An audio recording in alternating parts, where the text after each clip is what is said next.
प्रत्येक व्यक्ति के लिए शिक्षा का महत्व आज के समय में बहुत ही ज़्यादा है। शिक्षा के बिना मानव पशु तुल्य है। मैंने एक चैनल इस शिक्षा को गति देने के लिए गुरु शिक्षा करौली के नाम से प्रत्येक व्यक्ति तक पहुंचाने के प्रयास में चालू किया है। उससे ज्ञान की ज्योति जलाने का मेरा लक्ष्य है। प्रत्येक व्यक्ति को उस ज्योति से अवगत कराना, यही इसका मेन उद्देश्य है। इसमें आज हमारी क्लास का फर्स्ट दिन है और प्रथम दिन से इसकी शुरुआत हिंदी की माध्यम से क्लास को सुचारू रूप से जारी रखेंगे और चालू है। तो सर्वप्रथम हम गुरु शिक्षा करौली के माध्यम से प्रत्येक जन जन तक एक ज्योति जलाना चाहते हैं और ज्योति के माध्यम से शुरुआत होती है हमारी हिंदी से, क्योंकि हिंदी एक संस्कृत की भाषा से इसका जन्म हुआ है और संस्कृत हमारी देवों की भाषा थी। उस देवों की भाषा को एक रूप देने के लिए और समझने के लिए हिंदी का भी महत्व बहुत ज्यादा है। हिंदी अपनी संविधान में अहम भूमिका रखती है और इसकी लिपि देवनागरी है। तो हिंदी संस्कृत से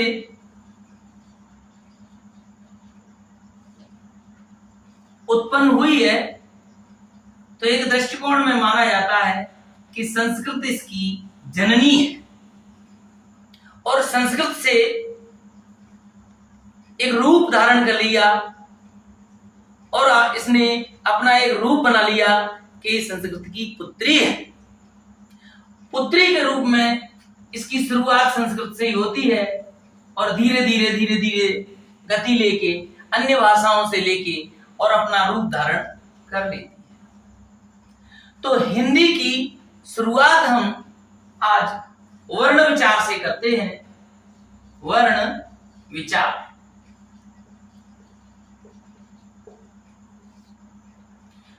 वर्ण विचार को समझने के लिए हमको वर्ण को समझना पड़ेगा और वर्ण को समझने के लिए हमको वर्णमाला पे जाना पड़ेगा।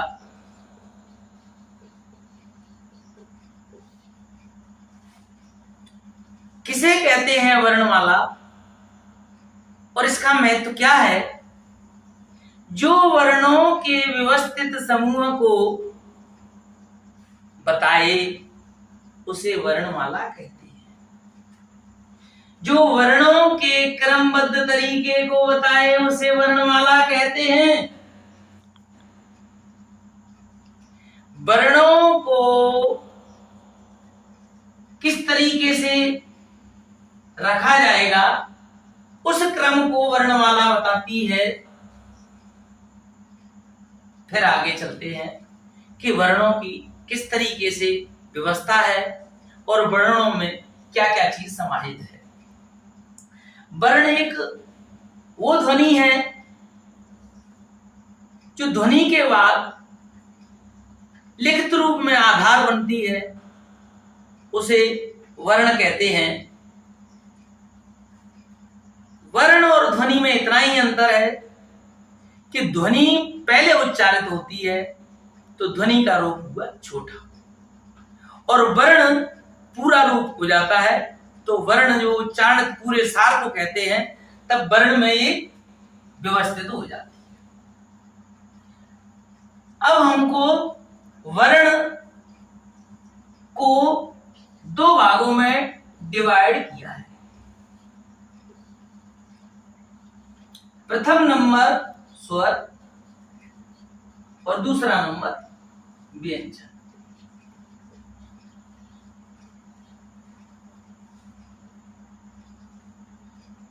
स्वर और व्यंजन में क्या अंतर है, किस तरीके से इनका व्यवस्थित रूप है, कहां से उच्चारित होते हैं, कहां से रखा जाता है, इन सारे क्रम को हम पूर्ण रूप से आज समझने का प्रयास करेंगे। प्रत्येक वर्ण को हम अपनी स्वर तंत्री से बोलते हैं, तो स्वर तंत्री अपनी 5 जगह डिवाइड है।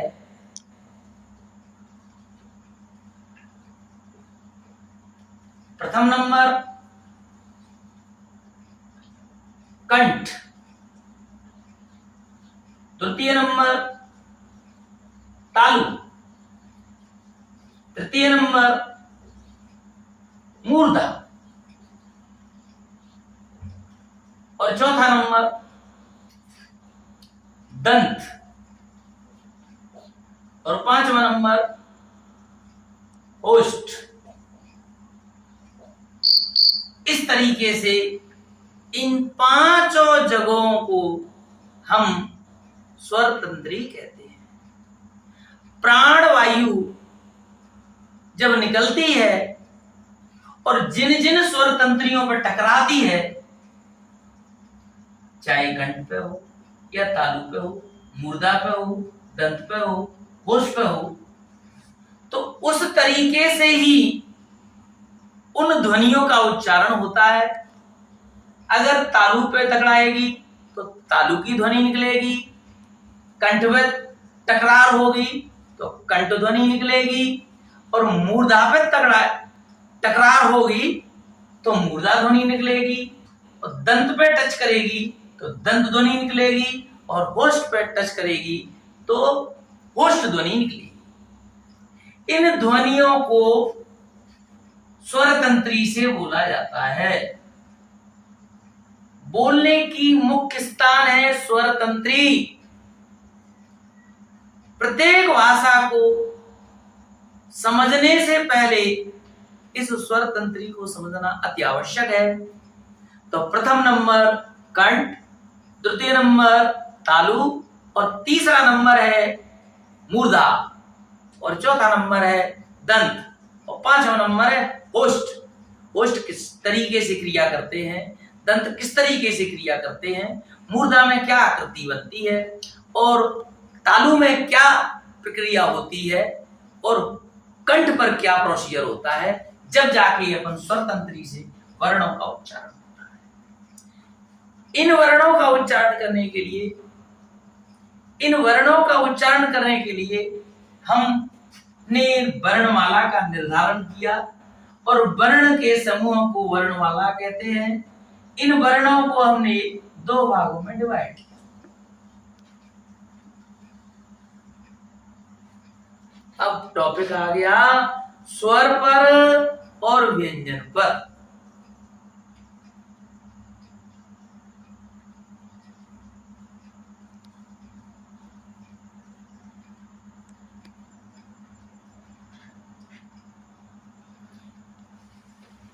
वर्ण को 2 भागों में डिवाइड किया है, प्रथम नंबर और द्वितीय नंबर। स्वर, व्यंजन। व्यंजन को इस प्रकार भी लिखा जाता है,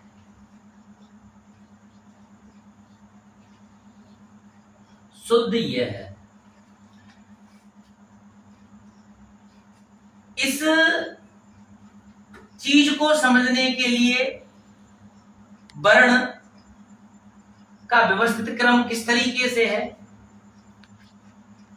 स्वर और व्यंजन को समझना अत्यावश्यक होगा। तो फिर अब हम चर्चा स्वर के बारे में करते हैं कि स्वर क्या होते हैं और स्वर को कैसे बांटा है। जो स्वतंत्र रूप से बोले जाते हैं, जो स्वतंत्र रूप से बोले जाते हैं उन्हें हम स्वर कहते हैं। स्वरों को बोलने के लिए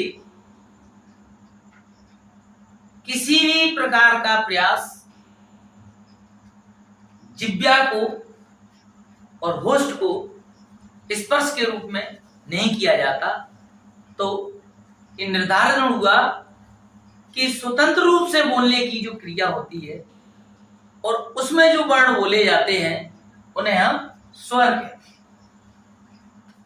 स्वर, हिंदी में स्वर की संख्या 11 होती है। स्वर 11 होते हैं। इसी प्रकार हिंदी में व्यंजनों की संख्या 33 होती है।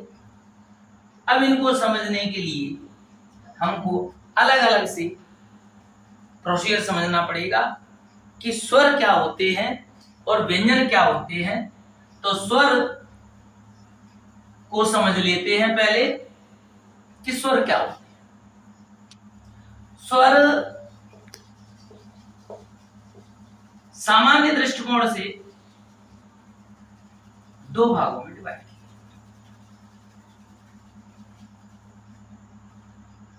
यहां से प्रश्न आता है, ढंग से समझना होगा और उसका उचित तरीके से जब प्रश्न करते वक्त ध्यान देना होगा। तो सर्वप्रथम मूल स्वर आते हैं। मूल स्वर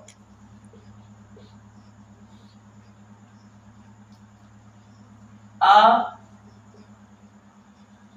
ई, उ मूल स्वर होते हैं एवं ऋषि, इनको मूल स्वर कहते हैं। क्या कहते हैं? मूल स्वर। मूल स्वर क्यों है? क्योंकि ये किसी के संयोग से नहीं बने, इनका विभाजन नहीं होता, इनको प्राकृत स्वर कहते हैं। इनकी ध्वनि एक गुना होती है और सामान्य तरीके से बोलने में सुविधापूर्ण बोले जा सकते हैं, इसलिए इनका हमने नाम रख दिया मूल स्वर। दूसरे नाम में कहते हैं हिराश्य स्वर। कम प्राणवायु लेते हैं, उनको बोलने में सुविधा रहती है, उनका नाम रख दिया मूल स्वर। अब दीर्घ स्वर। दीर्घ स्वर क्या होते हैं? आ, ई, उ, ए, ओ, इनकी संख्या 7 होती है, इनकी संख्या 4 होती है। योग 11। तो अब हम इन चीजों को और नीचे समझें तो हमको अलग हटना पड़ेगा। पहले हमको ध्यान में यह रखना पड़ेगा कि स्वरों को उच्चारण की दृष्टि से 3 भागों में डिवाइड किया है। विलुप्त स्वर, तो जब 1 गुना आवाज लगती है तो मूल स्वर बोले जाते हैं, और 2 गुना आवाज लगती है, प्राणवायु 2 गुना खर्च होती है, तो उसे दीर्घ स्वर कहते हैं। और 3 गुना प्राणवायु का प्रयोग करते हैं तो प्लुप्त स्वर कहते हैं। तो इसमें ओम का उच्चारण हो जाता है। ओम। इस तरीके से इनको नेक्स्ट डे बेहतरीन तरीके से डीपली समझेंगे।